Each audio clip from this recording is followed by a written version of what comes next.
हम हम सब लोगों के लिए हर्ष, गौरव और सौभाग्य का विषय है कि एनडीए के हमारे नेता के रूप में माननीय नरेंद्र मोदी जी से हम निवेदन करेंगे कि वो हम सब लोगों को भारत के उज्जवल भविष्य के लिए संबोधन प्रदान करें। हम सब लोग करतल ध्वनि से माननीय प्रधानमंत्री जी का अभिनंदन और स्वागत करते हैं।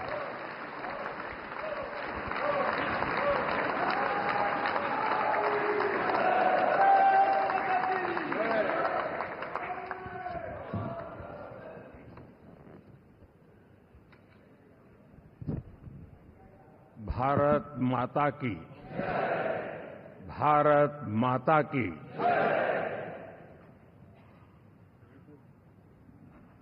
मैं सबसे पहले तो इस सभागृह में उपस्थित एनडीए घटक दलों के सभी नेतागण, नवनिर्वाचित सभी सांसदगण और हमारे राज्यसभा के भी सांसदगण, आप सबका हृदय से बहुत बहुत आभार व्यक्त करता हूं।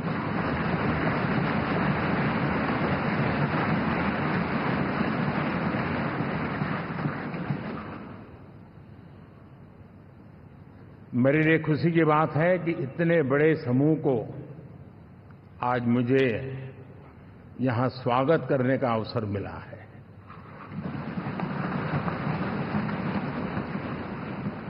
जो साथी विजयी होकर के आए हैं वे सभी अभिनंदन के अधिकारी हैं, लेकिन जिन लाखों कार्यकर्ताओं ने दिन रात परिश्रम किया है, न उन्होंने दिन देखा न रात देखी, और इतनी भयंकर गर्मी में हर दल के कार्यकर्ता ने जो पुरुषार्थ किया है, परिश्रम किया है, मैं आज संविधान सदन के इस सेंट्रल हॉल से सर झुका करके उनको प्रणाम करता हूं।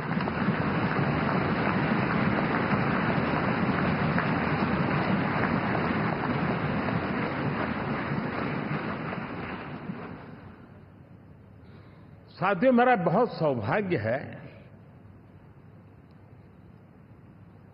कि एनडीए के नेता के रूप में आप सब साथियों ने सर्वसम्मति से चुन करके मुझे एक नया दायित्व दिया है, और इसके लिए मैं आपका बहुत बहुत आभारी हूं।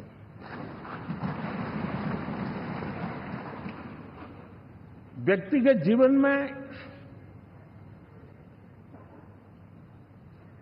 एक मैं जवाबदारी का एहसास करता हूं। जब 2019 में इस सदन में मैं बोल रहा था, आप सबने मुझे नेता के रूप में चुना था, और तब मैंने एक बात पर बल दिया था, विश्वास। आज जब आप मुझे फिर से एक बार ये दायित्व देते हैं, इसका मतलब है कि हम दोनों के बीच, हम आपस में विश्वास का सेतु इतना मजबूत है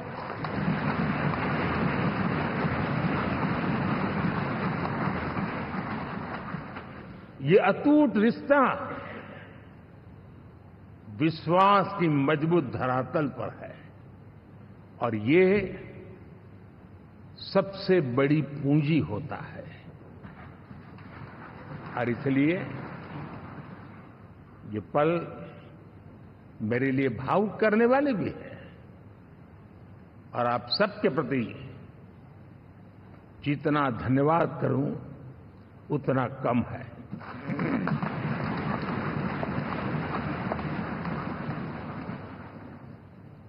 साथियों,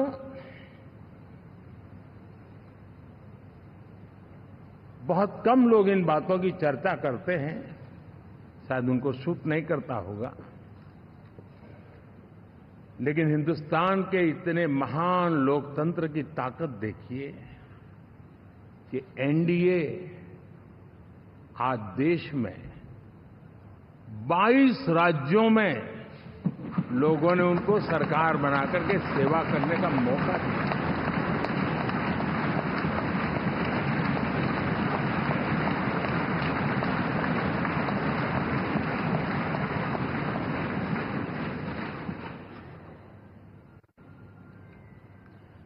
हमारा ये अलायंस सच्चे अर्थ में भारत की असली जो स्पिरिट है, जो भारत का आत्मा है, भारत की जड़ों में जो रचा बसा है, उसका एक अर्थ में प्रतिबिंब है।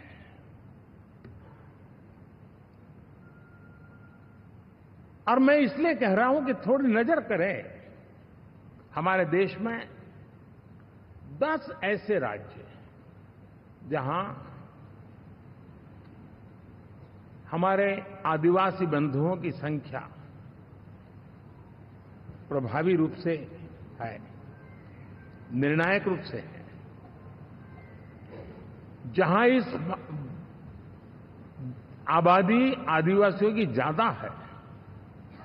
ऐसे 10 राज्यों में से 7 राज्यों में एनडीए सेवा कर रहा है।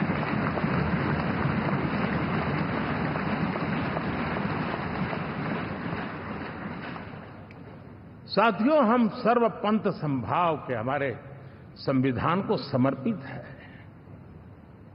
और देश में चाहे हमारा गोवा हो या हमारा नॉर्थ ईस्ट हो, जहां बहुत बड़ी मात्रा में हमारे ईसाई भाई बहन रहते हैं, आज हम उन राज्यों में भी एनडीए के रूप में सेवा का अवसर हमें मिला हुआ है।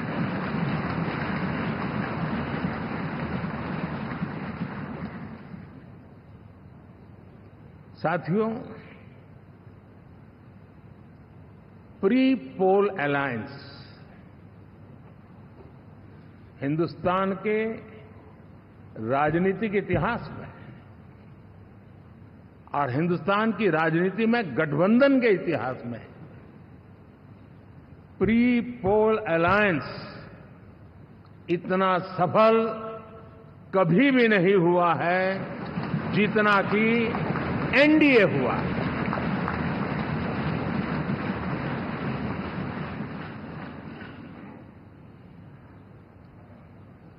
और ये गठबंधन का विजय, हमने बहुमत हासिल किया है और मैं कई बार कह चुका हूं, शब्द अलग होंगे लेकिन मेरे भाव उसमें एक सातत्य है। सरकार चलाने के लिए बहुमत आवश्यक है, लोकतंत्र का वही एक सिद्धांत है, लेकिन देश चलाने के लिए सर्वमत बहुत जरूरी होता है।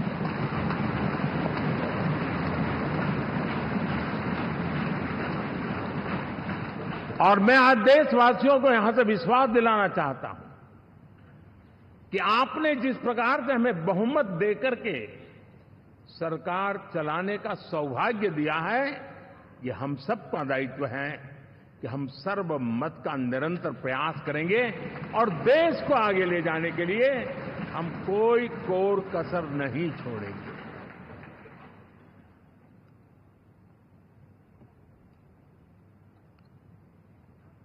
साथियों, एनडीए को करीब करीब 3 दशक हो चुके हैं। यानी आजादी के 75 साल में 3 दशक एनडीए, ये सामान्य घटना नहीं है जी। विविधता से भरे हुए अपनी लोकतांत्रिक और सामाजिक रचना के बीच में ये 3 दशक की यात्रा एक बहुत बड़ी मजबूती का संदेश देती है।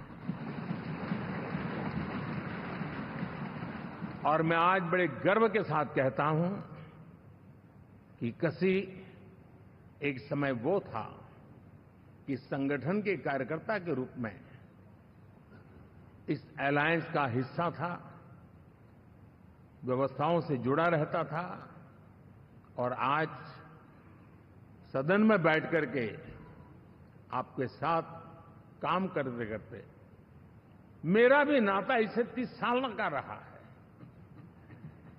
और मैं कह सकता हूं, हकीकतों के तथ्यों के आधार पर कह सकता हूं, ये सबसे सफल अलायंस है।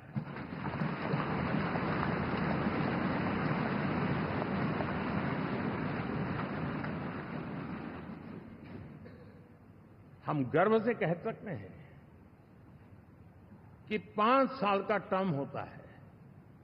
इस अलायंस ने 30 साल में से 5-5 साल के 3 टर्म सफलतापूर्वक पार किए हैं और अलायंस 4थे टर्म में एंटर कर रहा है।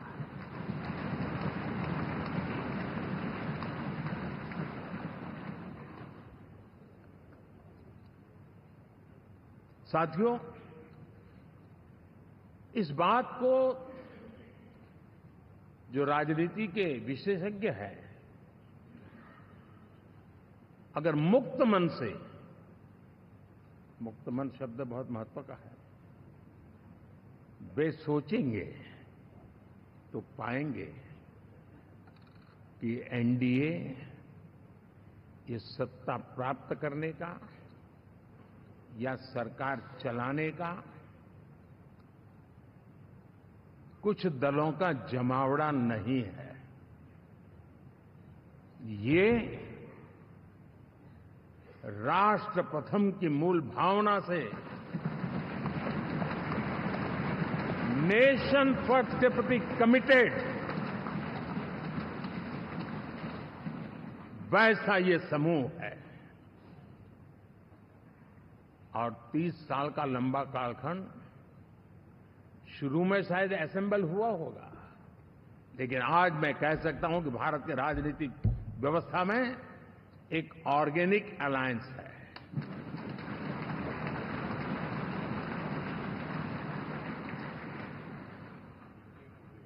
और ये मूल्य श्रद्धेय अटल बिहारी वाजपेयी, श्री प्रकाश सिंह जी बादल, श्री बाला साहब ठाकरे, श्री जॉर्ज फर्नांडिस, श्री शरद यादव, अनगिनत नाम मैं कह सकता हूं। इन लोगों ने जिस बीज को बोया था, वो आज भारत की जनता ने विश्वास का सिंचन कर करके उस बीज को वटवृक्ष बना दिया है।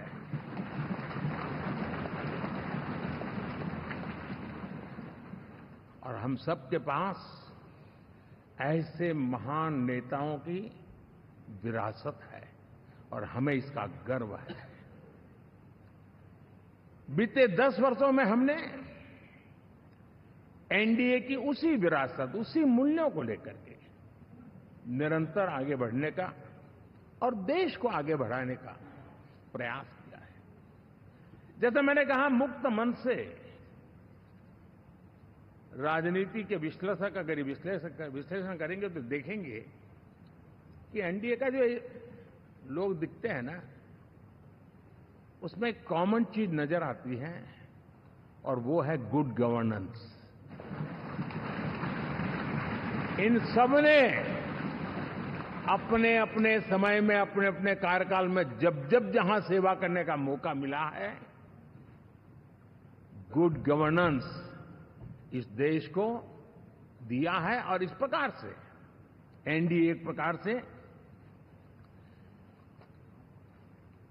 एनडीए कहते ही गुड गवर्नेंस ये अपने आप पर्यायवाची बन जाता है। साथियों,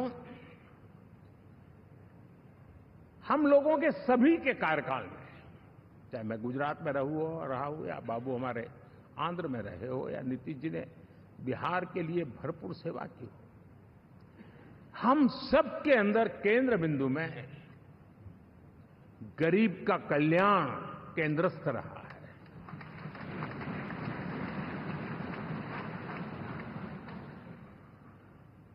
और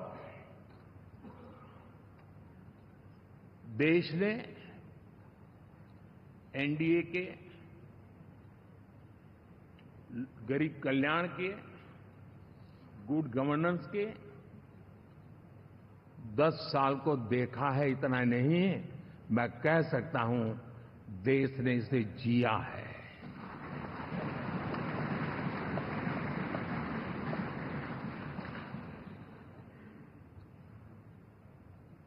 जनता जनार्दन ने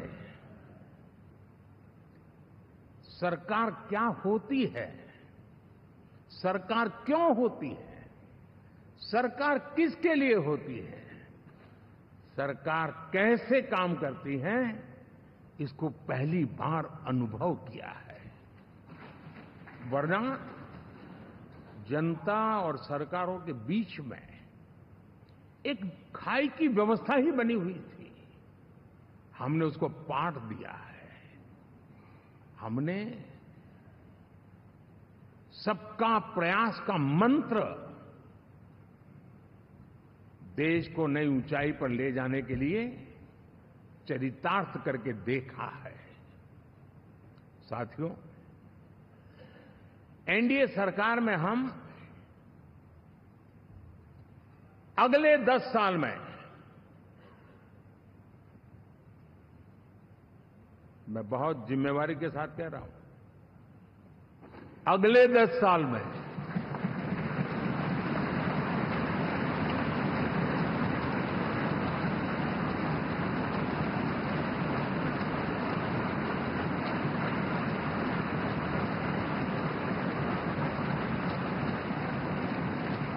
गुड गवर्नेंस, विकास, नागरिकों के जीवन में क्वालिटी ऑफ लाइफ, और मेरा व्यक्तिगत रूप से एक बहुत बड़ा ड्रीम है, मैं लोकतंत्र की समृद्धि को जब सोचता हूं तो मैं चाहता हूं कि सामान्य मानवीय के जीवन में से, और खास करके मध्यम वर्ग, उच्च मध्यम वर्ग, उनके जीवन में से सरकार की दखल जितनी कम हो उतनी लोकतंत्र की मजबूती है।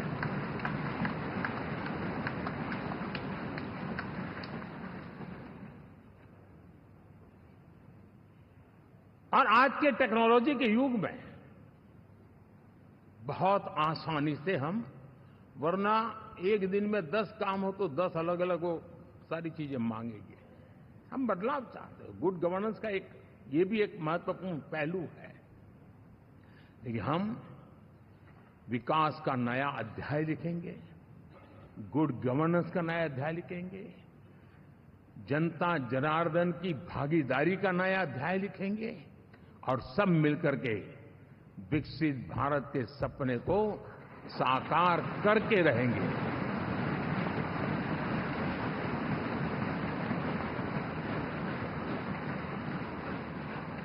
साथियों, एनडीए में, और मैं अगर विस्तार से कहूं तो सदन में किसी भी दल का कोई भी जनप्रतिनिधि होगा, मेरे लिए सब बराबर है।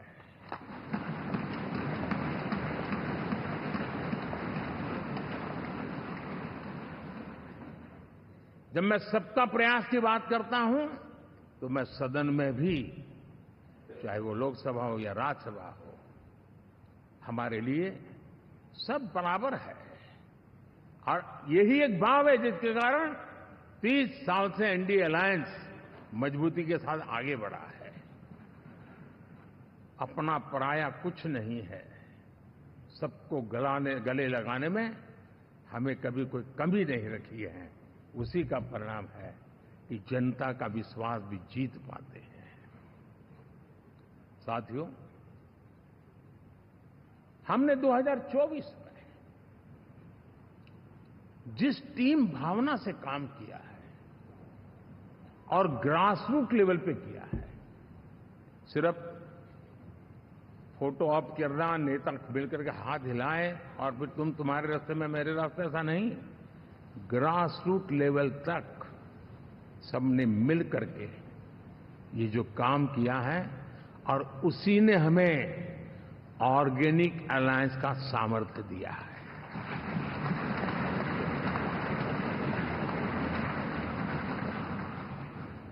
एक दूसरे का सहयोग किया है। हर किसी ने यही सोचा, जहां कम वहां हम। अगर कोई कमी है तो मैं आऊंगा, मैं मेहनत करूंगा, लेकिन तुम्हें कमी नहीं रहने दूंगा। जहां कम वहां हम, ये हर कार्यकर्ता ने जी करके दिखाया है और तभी तो जीत आती है। साथियों, कभी कभी मैं कह सकता हूं कि हमारा 10 साल का अनुभव है,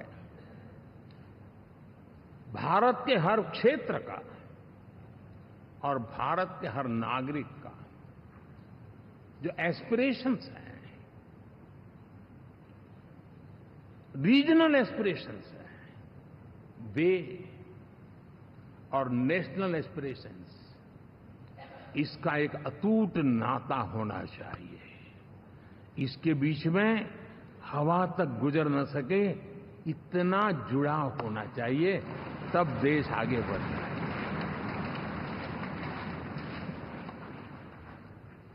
साथियों, इस चुनाव में मैं कुछ उल्लेख जरूर करना चाहूंगा जो मेरी नजरिए से मैंने देखा है। दक्षिण भारत में एनडीए ने एक नई राजनीति की नींव मजबूत की है।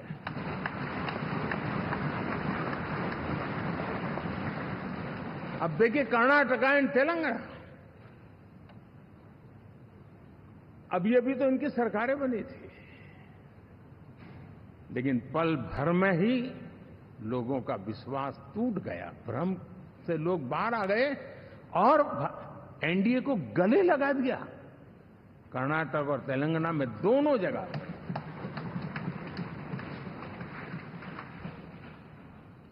साथियों, तमिलनाडु, मैं तमिलनाडु की टीम को भी बधाई देना चाहूंगा और वहां हमारा एनडीए समूह बहुत बड़ा भी है और कईयों को पता था कि हम एक शायद एक सीट नहीं लड़ा पाएंगे, लेकिन इस लड़ाई में हम साथ रहेंगे। और मैंने बहुत से एनडीए के साथी तमिलनाडु में ऐसे हैं कि जिनका कोई उम्मीदवार नहीं था, लेकिन इस झंडे को ऊंचा रखने के लिए वो जी जान से जुटे थे। और इसलिए आज तमिलनाडु में भले हम सीट नहीं जीत पाए, लेकिन जिस तेजी से एनडीए का वोट शेयर बढ़ा है, वो साफ साफ संदेश दे रहा है कल में क्या लिखा हुआ है।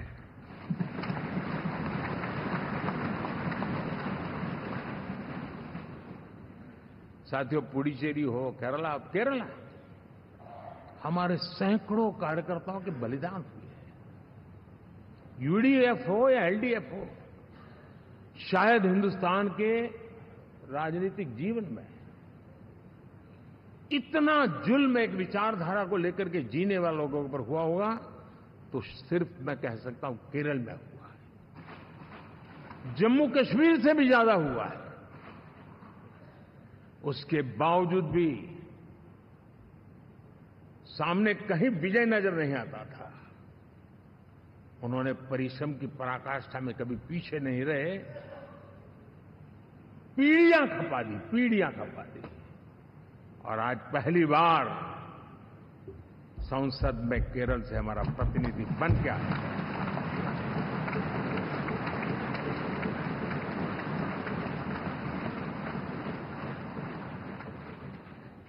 साथियों, अरुणाचल में हमने लगातार, हमारी सरकार बनती रही है और भारी समर्थन से बनती है। सिक्किम में भी हमारे एनडीए की सरकार करीब करीब क्लीन स्वीप के साथ, अरुणाचल क्लीन स्वीप, आंध्र, मैं अबू बाबू को पूछ रहा था, बोले हिस्टोरिकली ये सबसे हाईएस्ट विक्ट्री है।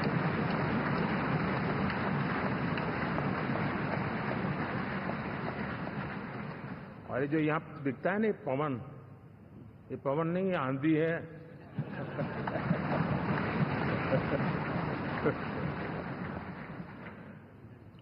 आंध्र ने इतना बड़ा हमारे प्रति जनमत दिया है। हिंदुस्तान के लिए एक सामान्य मानवीय की विकास की जो जिजीविषा है उसका प्रतिबिंब है। और महाप्रभु जगन्नाथ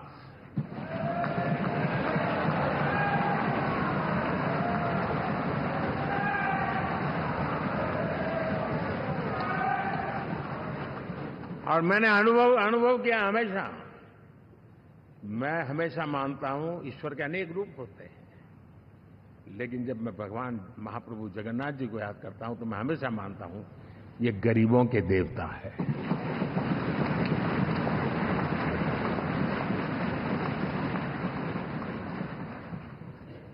और वहां जो क्रांति रूप परिणाम आया है, मैं इसे एक रिवॉल्यूशन देख रहा हूं।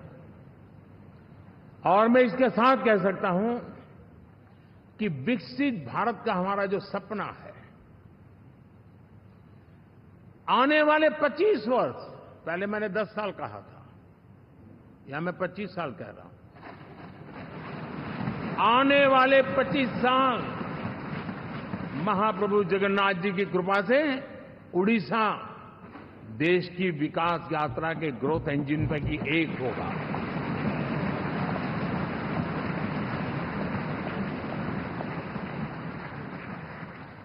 साथियों, हम लोग जब 4 जून के नतीजे चल रहे थे, मैं तो अपने काम में कुछ व्यस्त था, बाद में फोन आना शुरू हो गए, तो मैंने किसी को पूछा, यार ये तो ठीक है आंकड़े वांकड़े, तो मुझे ये बताओ कि ईवीएम जिंदा है कि मर गया?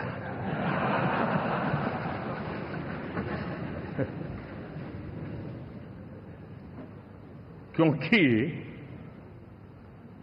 ये लोग तय करके बैठे थे कि भारत के लोकतंत्र और लोकतंत्र की प्रक्रिया के प्रति विश्वास ही लोगों का उठ जाए, और लगातार ईवीएम को गाली देना।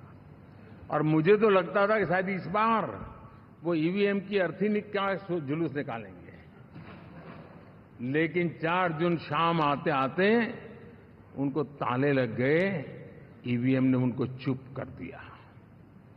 ये ताकत है भारत के लोकतंत्र की, ये ताकत है भारत की निष्पक्षता की, ये भारत की ताकत है भारत के चुनावी तंत्र की, चुनाव आयोग की। और मैं मानता हूं कि ये आशा करता हूं कि 5 साल तो अब ईवीएम शायद मुझे नहीं सुनाई देगा, लेकिन जब 29 में हम जाएंगे तो फिर से शायद ईवीएम को लेकर के नाचने की शुरुआत करेंगे, क्योंकि इनके सुधरने की संभावनाएं बहुत कम है। आप देखिए, चुनाव के समय मैंने पहली बार देखा, शायद हर तीसरे दिन इलेक्शन कमीशन के काम में रुकावट आए, इसके लिए सुप्रीम कोर्ट के दरवाजे खटखटाए गए, भांति भांति की एप्लीकेशन, और एक ही टोली थी। और लोकतंत्र के प्रति जिनका भरोभार अविश्वास है, ऐसे लोग सुप्रीम कोर्ट का उपयोग करते हुए कैसे रुकावट डाले, इसका निरंतर प्रयास करते रहे। और चुनाव आयोग की ताकत का एक बड़ा हिस्सा अदालतों में, इस पीक अवर्स में, चुनाव के पीक अवर्स में, यानी कितनी निराशा लेकर के ये लोग मैदान में आए थे कि उन्होंने पूरा हमला उसी इंस्टीट्यूट पे लगा दो ताकि चुनाव के कोई भी परिणाम आए, हम दुनिया के सामने भारत को भी बदनाम कर लें, ये षड्यंत्र का हिस्सा था दोस्तों, और कभी भी देश उनको माफ नहीं करेगा। साथियों, इंडी गठबंधन वाले जब ईवीएम का विरोध करते हैं तो मैं सिर्फ एक चुनाव के रूप में नहीं देख रहा। मैं मानता हूं ये लोग मन से पिछली शताब्दी के सोच वाले लोग हैं। वे टेक्नोलॉजी को हम महत्व न समझते हैं, न टेक्नोलॉजी स्वीकार करने को तैयार है। और ये सिर्फ ईवीएम में दिखाई दिया ऐसा नहीं, यूपीआई में दिखाया। जब हमने कहा कि हिंदुस्तान के लोग डिजिटल ट्रांजैक्शन करेंगे, फिनटेक की दुनिया में आज हिंदुस्तान का नाम हो गया, मानने को तैयार नहीं। आधार आज देश की एक पहचान बना है। मैं तो देख रहा हूं कि मुझे कई देश कहते हैं कि हमें आधार की पद्धति से आगे बढ़ना है, आप कैसे मदद कर सकते हैं। उस आधार को रोकने के लिए सुप्रीम कोर्ट में बार बार जाकर के परेशानियां पैदा की। यानी मूलतः ये प्रगति के विरोधी, आधुनिकता के विरोधी, टेक्नोलॉजी के विरोधी इंडी अलायंस हमने देखा है। साथियों, इस देश के लिए ये भी चिंता का विषय है कि विश्व में भारत के लोकतंत्र की ताकत को कम आंकने का प्रयास, और कितना एक्सट्रीम है। मैं दुनिया में ढोल पीट रहा हूं कि हम मदर ऑफ डेमोक्रेसी है, और ये दुनिया में जाकर के बता रहे नहीं हमारे देश में तो डेमोक्रेसी जैसा कुछ नहीं, कि वो मोदी बैठ गया है, वो एक चाय बेचने वाला यहां पहुंच कैसे गया, कुछ तो गड़बड़ की होगी। ये जो इनकी मनस्थिति है जी, भारत के नागरिकों को चुनाव प्रक्रिया के प्रति अविश्वास पैदा करने का जो उनका षड्यंत्र है, मैं मानता हूं कि अब दुनिया भी भारत के लोकतंत्र की विविधता, विशालता, व्यापकता, गहनता, इन सबको भी जानने समझने के लिए आकर्षित होगी। ऐसे इस चुनाव के नतीजे में देख रहा हूं। साथियों, जब 1 तारीख को मतदान पूरा हुआ और 4 तारीख को काउंटिंग, इस बीच की चीजों को आप देखिए।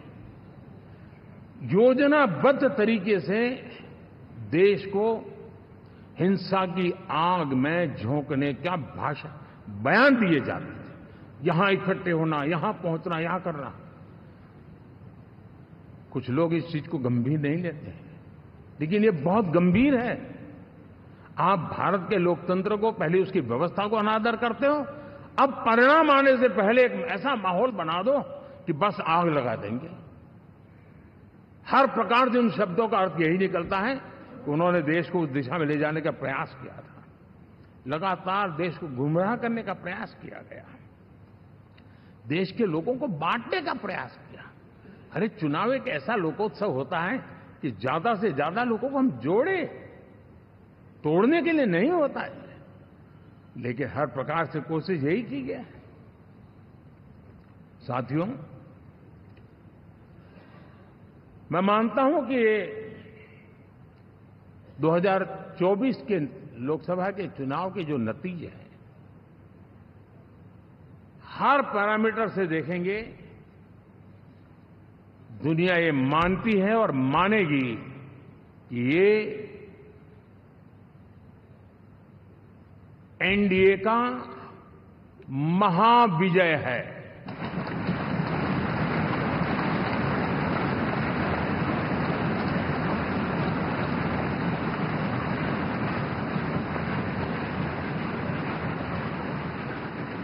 और आपने देखा 2 दिन कैसा चला, जैसे हम तो हार चुके हैं, गए।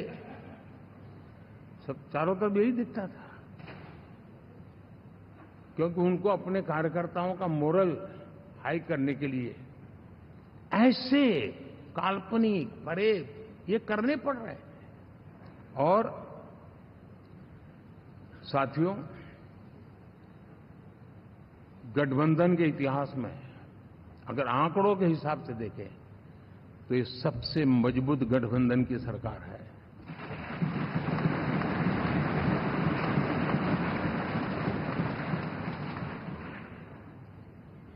लेकिन कोशिश ये की गई कि इस विजय को स्वीकार न करना,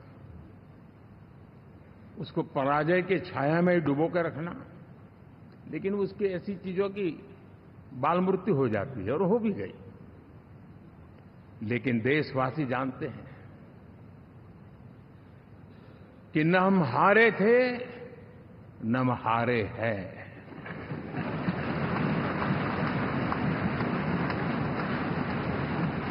लेकिन 4 तारीख के बाद हमारा जो व्यवहार रहा है वो हमारी वो पहचान बताता है कि हम विजय को पचाना जानते हैं।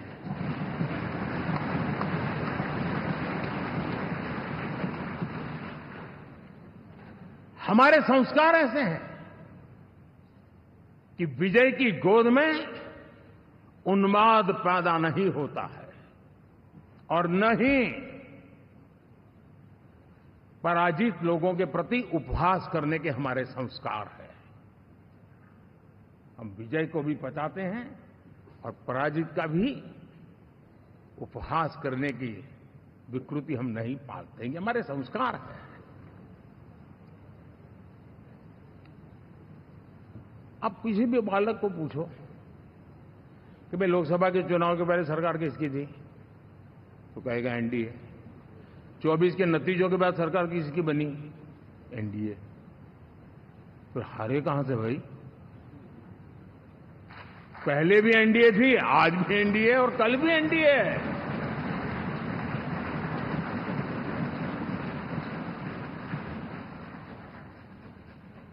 आप सोचिए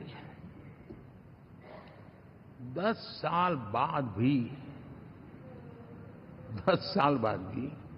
कांग्रेस 100 के आंकड़े को नहीं छू पाई।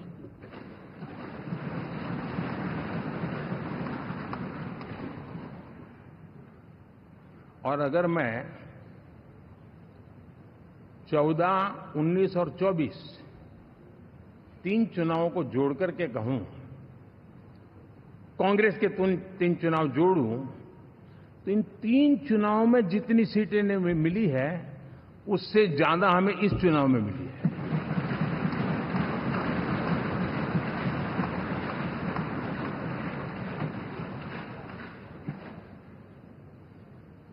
और मैं साफ देख रहा हूं साथियों, एनडीए वालों को अंदाज नहीं है।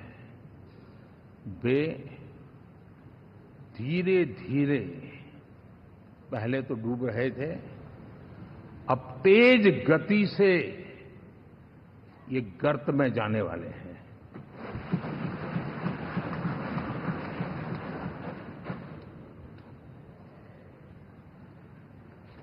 साथियों, इंडिया अलायंस वाले देश के सामान्य नागरिकों की जो समझ है, आज भी वो उसके सामर्थ्य को समझ नहीं पाए हैं या समझना चाहते नहीं है। भारत के सामान्य व्यक्ति की भी एक समझ है और जो जमीन से जुड़ा रहता है ना, वो समझ को छूता है, समझता है, पहचानता है, वो वहां नहीं है। साथियों, इन लोगों का जो व्यवहार रहा है 4 तारीख के बाद, मैं आशा करता था कि वे लोकतंत्र का सम्मान करेंगे, लेकिन उनके व्यवहार से लगता है कि शायद उनमें ये संस्कार आए, इसके लिए हमें और इंतजार करना पड़ेगा। और तो मैं ज्यादा कुछ कह नहीं सकता। और ये वो लोग हैं जो खुद की पार्टी के पीएम का अपमान करते हैं, उसके निर्णयों को फाड़ देते थे। खुद की पार्टी को विदेशी मेहमान आ जाए तो उसके लिए चेयर नहीं होती थी। ये सारे दृश्य आपने देखे हैं। ठीक, अब मैं समझता हूं कि इन सारी स्थितियों में से हम लोकतंत्र की मजबूती और जनता जनार्दन के प्रति आस्था, इसको हम, साथियों, लोकतंत्र हमें सबका सम्मान करना सिखाती है। विपक्ष में भी जो सांसद जीत करके आए हैं, मैं उनको भी बधाई देता हूं।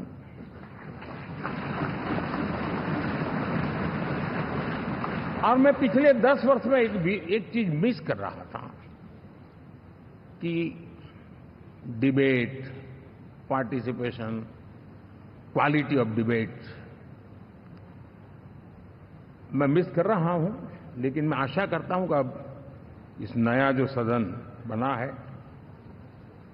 वो कमी मुझे खलेगी नहीं। शायद हमारे साथी भी राष्ट्रहित की नीयत के साथ सदन में आएंगे और भले वो विपक्ष में बैठे होंगे लेकिन राष्ट्र के विपक्ष में नहीं है, हमारे विपक्ष में है। राष्ट्र में तो हम सब एक ही दिशा में हैं।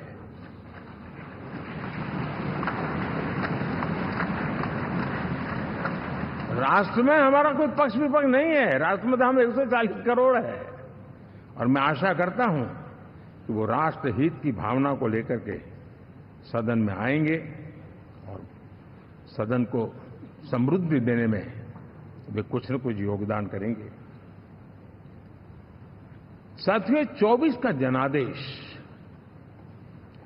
एक बात को बार बार मजबूती दे रहा है, बार बार मजबूती दे रहा है कि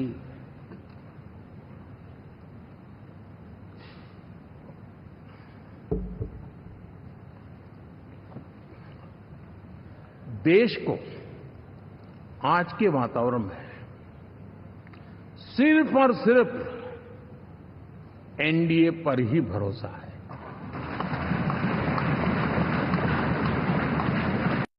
इस बात है, उन सब प्रति समर्पण उसका बढ़े, उस दिशा में हम काम करना चाहते हैं। साथियों, छत्रपति शिवाजी महाराज के राज्याभिषेक के 350 वर्ष के उत्सव में देश आज रंगा हुआ है और हमारे लिए सबसे बड़ी प्रेरणा है क्योंकि उसमें राष्ट्र प्रथम की भावना है। छत्रपति शिवाजी महाराज को याद करते ही राष्ट्र प्रथम की भावना हमें मजबूती देती है और इसलिए हम देश में इसी एजेंडा को आगे रखते हुए और जब इसी समय 350 साल का पर्व आया है तो हमें अपनी पॉलिसी और परफॉर्मेंस और सामान्य मानवीय का जीवन बेहतर करना है, उसमें जरा भी विलंब नहीं करना है। साथियों, विकास की सारी तैयारियां, रोड मैप लेकर को हम चलेंगे ही, चल रहे हैं। लेकिन साथ साथ हम नए नए सांसद आए हैं, कुछ पुराने सांसद हैं, कुछ ज्यादा अनुभवी सांसद भी हैं। आप देखते हैं कि इन दिनों पिछले 2 दिन से आप टीवी पे देखते होंगे, एक भी सच्चाई मुझे उसमें नजर नहीं आई। कोई ये कह रहा है, कोई वो कह रहा था। सब मैंने कहा भी जरा पूछो तो ये जानकारी लाते कहां से, गपगोले चला रहे हैं, किसी के खाते में कुछ भी डाल करके चल रहा है। तो मतलब ये थोड़े दिन, क्योंकि 10 साल से ऐसे अवसर नहीं मिले हैं तो शायद ये उबाल जरा ज्यादा रहेगा। लेकिन आप मान के चलिए जी, ऐसे लोग कोई पहुंचेंगे, बस साहब मेरा अच्छा संबंध है, मंत्री में आपका नंबर कर सकता हूं, आया, हमें भी पता नहीं होता यार, हो सकता है मिनिस्टर बनने का ही रास्ता होगा तो हम भी गलती से उसका हाथ पकड़ लेते हैं और वो पता नहीं वो किस खाई में डुबो देता है। कभी कभी तो शायद अब तो टेक्नोलॉजी ऐसी है कि हो सकता है मेरे सिग्नेचर से कोई लिस्ट बाहर निकल जाए कि ये मंत्री बन गए, हो सकता है कोई बुद्धिमान डिपार्टमेंट भी बांट दे। तो आजकल कई लोग सरकार बनाने में लगे हुए हैं, मंत्री पद बांट रहे हैं, पद बांट रहे हैं, व्यवस्था बांट रहे हैं। मैं आपसे आग्रहपूर्वक कहता हूं, और जो मोदी को जानते हैं, ये सारे प्रयास निरर्थक है वे।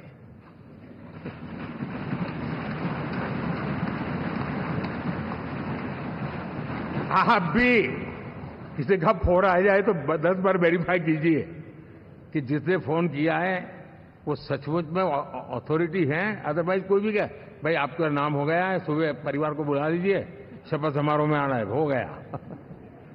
तो ऐसी गपबाजी करने वाली एक बहुत बड़ी फौज रहती है। कुछ लोग आदतन करते रहते हैं, कुछ लोगों को मजाक आती है लेकर, और कुछ लोग बद इरादे से करते हैं। मेरा सभी सांसदों से आग्रह है कि हम इन सारे षड्यंत्रों का शिकार न बने। दूसरा, हमारे जो इंडिया अलायंस वालों ने इस चुनाव में फेक न्यूज में एक्सपर्टाइज कर लिया, डबल पीएचडी कर लिया उन्होंने, वो शायद इसका भरपूर उपयोग करेंगे। हम कृपा करके इन चीजों से दूर रहें, अफवाहों से दूर रहें। ये जो टीम बैठी है वो अनुभवी टीम है, मुझे भी सही सलाह देने वाली टीम है, और इसलिए टीम मिलकर के बहुत सही निर्णय करने वाली है। कृपा करके ब्रेकिंग न्यूज के आधार पर देश चलेगा नहीं, ये मान के चलिए।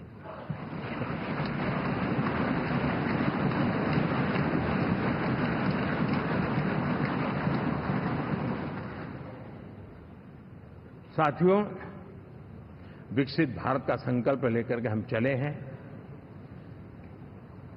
3 नंबर की इकोनॉमी पहुंचना मैं जानता हूं, निश्चित रोड मैप के साथ उसको हम पार करने वाले हैं। और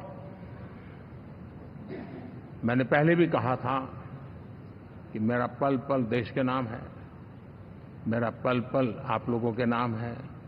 मैं 24/7 अवेलेबल हूं।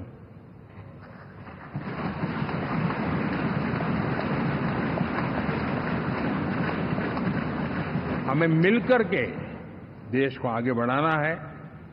फिर से एक बार आप लोगों ने मुझ पर जो विश्वास जताया है, जो प्यार दिखाया है और जो समर्थन दिया है, वाकई मैं मानता हूं भारत के लोकतंत्र की एक बहुत बड़ी ताकत है।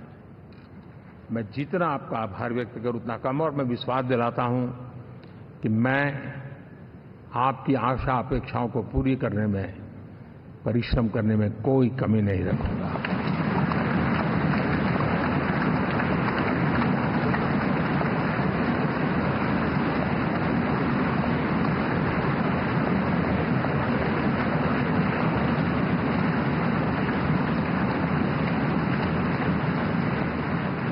मेरे लिए जन्म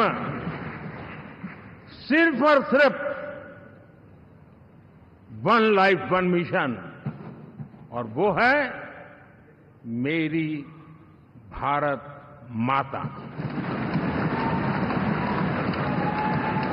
ये मिशन है 140 करोड़ देशवासियों के सपनों को पूरा करने के लिए खप जाना।